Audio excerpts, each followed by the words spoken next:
कल भारत सरकार का बिहार से संबंधित एक महत्वपूर्ण फैसला आया है और वो महत्वपूर्ण फैसला गया जी को लेकर के है, बोध गया को लेकर के है। गया जी में आपको भी पता है कि इंटरनेशनल एयरपोर्ट बना हुआ है, लेकिन उस इंटरनेशनल एयरपोर्ट पे बहुत कम यात्री विमान उतरते हैं विदेशों से, ये भी आपको पता है। और उसी को प्रमोट करने के लिए भारत सरकार ने 5 ऐसे देशों का चुनाव किया है जहाँ से अगर कोई यात्री विमान जिसकी क्षमता 150 यात्रियों से अधिक है या 150 यात्री का है और वो अगर गया जी एयरपोर्ट पे उतरता है और उसमें 150 से कम यात्रियों का टिकट होता है, तो जो विमान की कंपनी को कम यात्री होने के कारण घाटा होता है उसको भरपाई करने के लिए भारत सरकार सब्सिडी देगी 5 लाख से लेकर के 10 लाख रुपए तक। अब इसमें कई सारे सवाल उठते हैं। पहला सवाल ये उठता है कि क्या ये 5 से 10 लाख रुपए देने के कारण जो कंपनियां हैं, जहाज की कंपनी है, वो प्रमोटेड फील करेगी यहाँ आने के लिए? उनको एक बार आने में एक यात्री पे उनको कितना किराया होता है, तो 150 यात्रियों पे कितना किराया लगता होगा, तो कितने कम यात्री उनके विमान में 150 की जगह होंगे तो वो आसानी से आ सकते हैं बिना घाटे के। एक तो ये सवाल बनता है। दूसरा सवाल ये भी बनता है कि जिन देशों को भारत सरकार ने चुना है, 5 देशों को ही चुना है, तो 5 देश को ही क्यों चुना गया? क्या खास है उस 5 देशों में? क्या जिन खासियत के आधार पर इन 5 देशों को चुना गया है उसी खासियत के आधार पर और भी देश हैं जिसको कि और भी पहले महत्वपूर्ण जगह मिलना चाहिए, उनको चुना जाना चाहिए? इसमें जो आया है नोटिफिकेशन, उसमें जो 5 देश है, एक काठमांडू यानी कि नेपाल हो गया, दूसरा शारजाह जो कि यूएई का हिस्सा है, तीसरा बैंकॉक जो कि थाईलैंड का हिस्सा है, चौथा कोलंबो यानी कि श्रीलंका का हिस्सा, और 5वां सिंगापुर अपने आप में देश है। इन देशों में देखा जाए कि क्यों इन देशों को चुना गया है, तो सबसे पहला जो क्राइटेरिया है कि इंटरनेशनल जितने भी आते हैं लोग बिहार के अंदर पर्यटक के रूप में या किसी भी रूप में, उनमें से 75% बुद्धिस्ट लोग होते हैं। तो इसीलिए चूंकि गया जी के अंदर गया बुद्धिस्ट सेंटर है, वहाँ पे राजगीर है या फिर नालंदा, सब आसपास में ही है और वो बुद्धिस्ट सेंटर है, इसलिए इन बुद्धिस्ट देशों को चुना गया है। लेकिन सवाल ये उठता है कि क्या बुद्धिस्ट देश और नहीं है जिनको छोड़ा गया है? अब इसमें डेटा में आइए। उदाहरण के लिए अगर आप देखिएगा तो सबसे ज्यादा पूरी दुनिया में बुद्धिस्ट जो पॉपुलेशन के हिसाब से अगर आप देखिएगा, कुल जनसंख्या के हिसाब से, तो वो चीन के अंदर है। लगभग 24 करोड़, 24.5 करोड़ वहाँ पॉपुलेशन है, लेकिन चीन के किसी एयरपोर्ट को नहीं चुना गया है। दूसरे नंबर पे थाईलैंड है, जिसको कि चुना गया है, जहाँ पे लगभग 6 करोड़ पॉपुलेशन, 6.5 करोड़ पॉपुलेशन बुद्धिस्टों का है।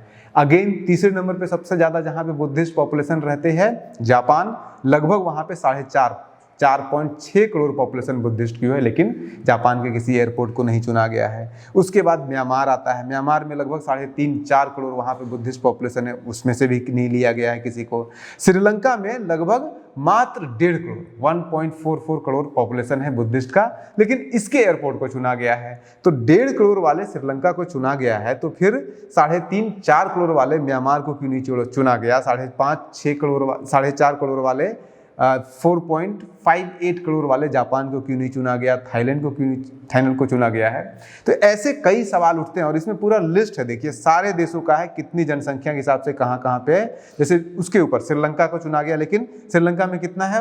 1.44 करोड़ 1.44 करोड़ है श्रीलंका में बुद्धिस्ट पॉपुलेशन, उसको चुन लिया गया।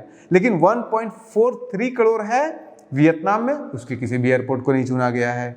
1.36 करोड़ है कंबोडिया का बुद्धिस्ट पॉपुलेशन, उसको नहीं चुना गया है।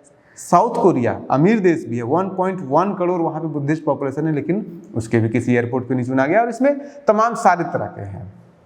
इसको आप परसेंटेज के हिसाब से भी देखिएगा कि किस देश में ज़्यादातर जनसंख्या, परसेंटेज के हिसाब से देखिएगा तो उसमें भी अगर आप देखिएगा तो 96% कंबोडिया में है। उसके बाद फिर 74% भूटान में है, पूरा तिब्बत को छोड़ दिया गया। भूटान में 74% पॉपुलेशन है बुद्धिस्ट को, लेकिन छोड़ दिया गया।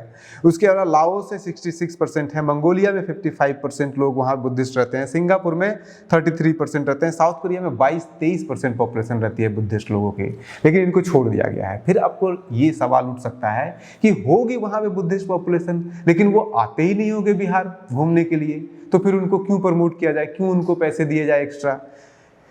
तो उसको भी देख लीजिए। अब ये भारत सरकार का रिपोर्ट है, जो कि टूरिज्म डिपार्टमेंट का रिपोर्ट है। बिहार में आने वाले जितने भी यात्री आते हैं विदेशों से, वो जो बुद्धिस्ट यात्री होते हैं, बुद्धिस्ट कारणों से आते हैं, वो किस किस देश से और कितने परसेंट आते हैं।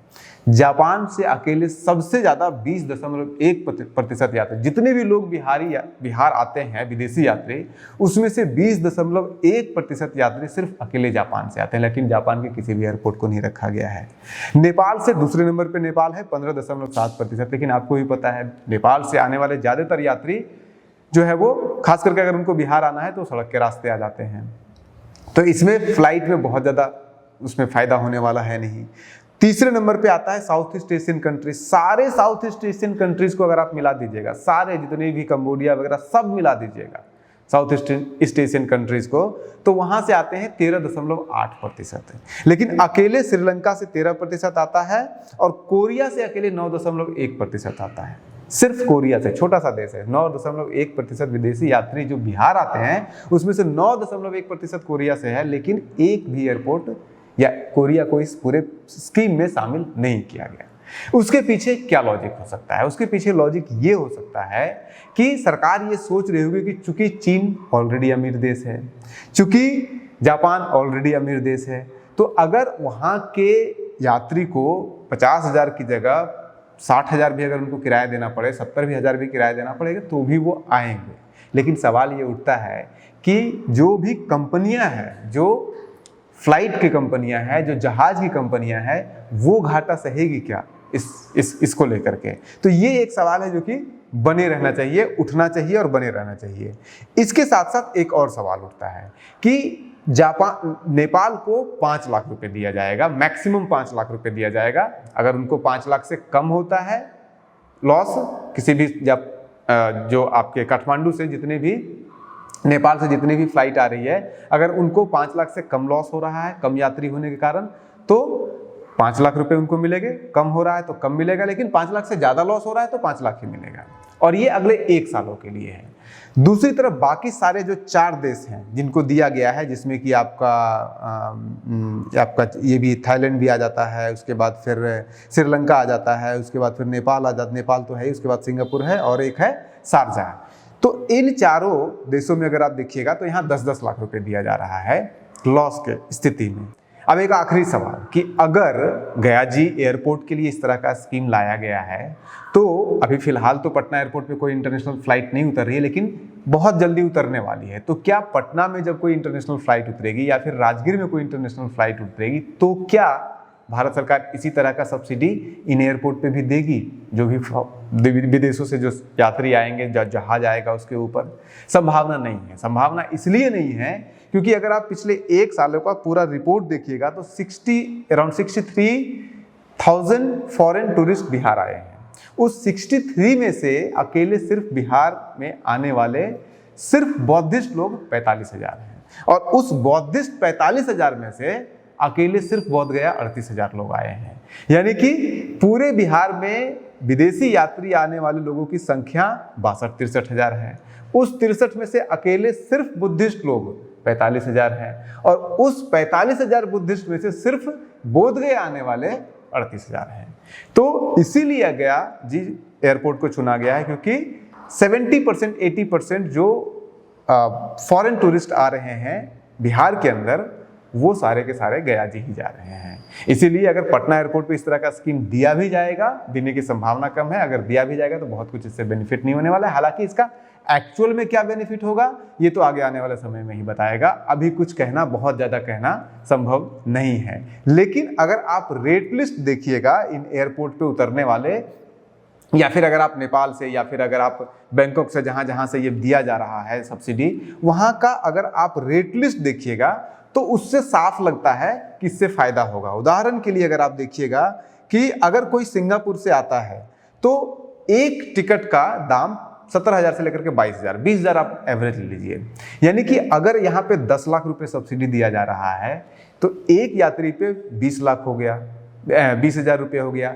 1 लाख में 5 लोगों को सब्सिडी दिया जा सकता है, तो 10 लाख में 50 लोगों को सब्सिडी दिया जा सकता है। यानी कि अगर किसी फ्लाइट का कैपेसिटी 150 का है, तो अगर उसमें 1/3 सीट भी खाली हो जाता है, यानी कि 50 सीट खाली रह जाता है, फिर भी उस कंपनी को घाटा नहीं होगा, क्योंकि उस 50 सीट का किराया भारत सरकार दे देगी। और ये तो सिंगापुर का है, इससे कम में भी है। उदाहरण के लिए अगर आप देखिएगा, सबसे ज्यादा इसमें फायदा होने वाला है थाईलैंड को। कैसे होने वाला है फायदा थाईलैंड को? क्योंकि थाईलैंड का किराया यहां से 8 से लेकर 10,000 रुपए है, यानी कि 1 लाख रुपए में 10 यात्रियों का टिकट खरीदा जा सकता है। और 10 लाख रुपए यहाँ दिया जा रहा है, तो 10 लाख रुपए में 100 लोगों का टिकट खरीदा जा सकता है, सब्सिडी दिया जा सकता है। यानी कि 150 लोगों का फ्लाइट का मैक्सिमम जो है लिमिट है, और उसमें से अगर 50 लोग भी हो जाते हैं तब भी कंपनी को घाटा नहीं होगा, क्योंकि 100 टिकट का तो दाम भारत सरकार ही दे देगी उन्हें 10 लाख रुपए, और ये अगले 1 साल तक स्कीम होगा। इसलिए कुछ देशों में ये होने वाला है। सवाल ये उठना चाहिए कि आखिर साउथ कोरिया, जापान इन जगहों से भी प्रमोट करने के लिए इस तरह के स्कीम्स क्यों नहीं दिए जाए। आप बने रहिए न्यूज़ हंटर के साथ। नमस्कार।